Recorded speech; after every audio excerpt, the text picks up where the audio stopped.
Taj hotel ಇದೆ, ಇಲ್ಲೇ ಸಮುದ್ರ ಇದೆ. ಇದೇ ಗೇಟ್ವೇ, ಇಂಡಿಯನ್ ಗೇಟ್ವೇ.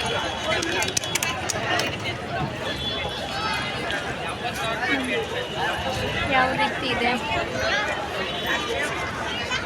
ಎಷ್ಟು ಜನ ಬಂದಿದ್ದಾರೆ ನೋಡಿ ನೋಡಲಿಕ್ಕೆ. ಇದು ಹೊಸದಾಗಿ ತಾಜ್ ಹೋಟೆಲ್, ಇದು ಹಳೆ ತಾಜ್ ಹೋಟೆಲ್ ನೋಡಿ ಫ್ರೆಂಡ್ಸ್.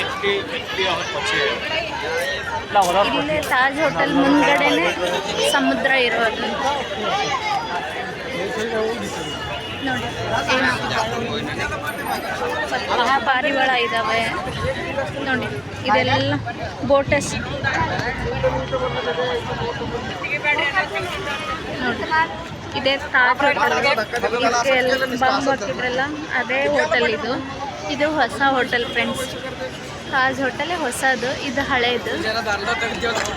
ಹಳೆ ತಾಜ್ ಹೋಟೆಲ್ಗೆ ಬಾಂಬ್ ಹಾಕಿದ್ರು ಗೊತ್ತಾ, ನ್ಯೂಸಲ್ಲಿ ಎಲ್ಲ ಬಂದಿರ್ತವೆ. ಹಾಗಾಗಿ ಇದು ನೋಡಿ ಸಮುದ್ರ.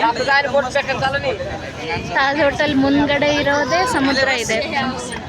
ತುಂಬ ಸುಂದರವಾದ ಪ್ರೇಕ್ಷಣೀಯ ಸ್ಥಳ ಇದು. ಮುಂಬೈಯಲ್ಲಿರುವ ಸುಂದರವಾದ ಇದು ಗೇಟ್ವೇ